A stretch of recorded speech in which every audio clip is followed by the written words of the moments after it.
লাউয়ের কোফতা কারি এভাবে বানিয়ে দেখো, খুবই সুস্বাদু খেতে। তো হ্যালো হাই সবাইকে, আবারও চলে এসেছি তোমাদের সাথে নতুন একটা ভিডিও শেয়ার করব বলে। তো প্রথমে লাউগুলোকে ভালো করে আমি ছুলে নিয়েছি। ছুলে নেওয়ার পর মাঝখান থেকে সব বীজগুলোকে ভালো করে পরিষ্কার করে নিয়েছি। এরপর ভালো করে ধুয়ে নিয়েছি।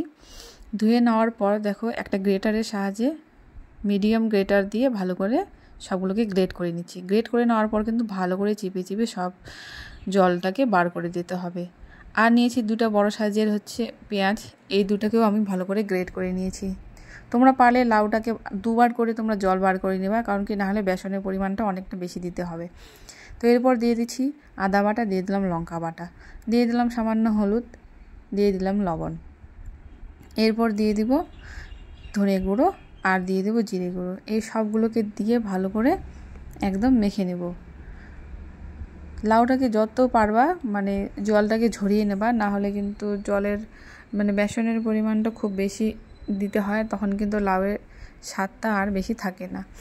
তো আমি সবগুলোকে ভালো করে মাখিয়ে নিচ্ছি। এরপর দিয়ে দিচ্ছি কালো জিরে, তারপর দিয়ে দিলাম বেসনটা প্রথমে আমি দিয়ে ভালো করে মেখে নিচ্ছি।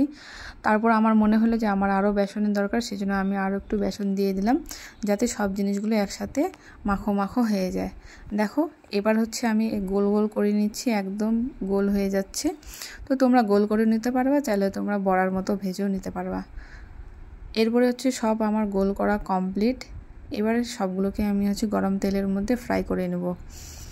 তো খুবই হালকা আঁচে দিয়েছি, প্রথমে তেলটাকে গরম করে তারপর মিডিয়াম আঁচে সবগুলোকে আমি ভেজে নেব, একদম লাল লাল করে ভেজে নেব। তো আমার দেখো কোফতাগুলো রেডি হয়ে গেছে। তো এবার গ্রেভি করব। গ্রেভির জন্য নিয়েছি শুকনো লঙ্কা, গোটা জিরে, দুটো এলাচ, দুটো দারচিনি আর দুটো লং।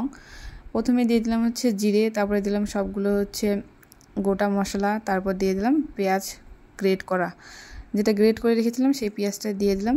তার মধ্যে দিয়ে দিয়েছি শুকনো লঙ্কা, তারপর দিয়ে দিলাম আদা বাটা আর লঙ্কা বাটা, তারপর দিয়ে দিলাম লবণ, তারপর দিয়ে দিচ্ছি হলুদ।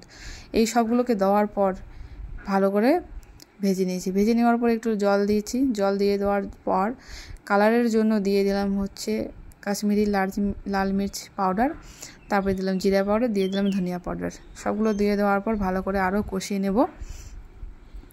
কষিয়ে নেওয়ার পর দেখো ভালো করে একদম তেল ছাড়তে দিয়ে দিয়েছি।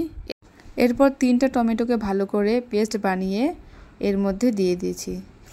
দিয়ে দেওয়ার পর সেটাকেও ভালো করে আগে ফ্রাই করে নিয়েছি 5 থেকে 7 মিনিট। 7 মিনিট পর আবারও একটু জল দিয়ে দিয়েছি কষানোর জন্য। তো মশলাটাকে কিন্তু ভালো করে কষাতে হবে, যত ভালো কষাবা তত সুন্দর কিন্তু তোমাদের খেতে হবে। তো দেখো মোটামুটি আমার মশলা কষানো কমপ্লিট। এরপর দিয়ে দিলাম গরম জল। গরম জল দেওয়ার পরে সেটাকে ভালো করে ফুটতে দেব। যখন জলটা ফুটে উঠবে তখন এর মধ্যে দিয়ে দিলাম কিছু কসুরি মেথি পাতা।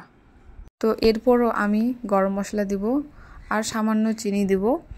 তো চিনি দেওয়ার ভিডিওটা নেই আমার কাছে এখানে। দেওয়ার পর সব ভেজে রাখা কোফতাগুলোকে আমি গ্রেভির মধ্যে দিয়ে দেব। দিয়ে দেওয়ার পর 5 থেকে 7 মিনিট আবারও সেটাকে বয়েল হতে দেব। তো আমার লাউয়ের কোফতা কারি কমপ্লিট।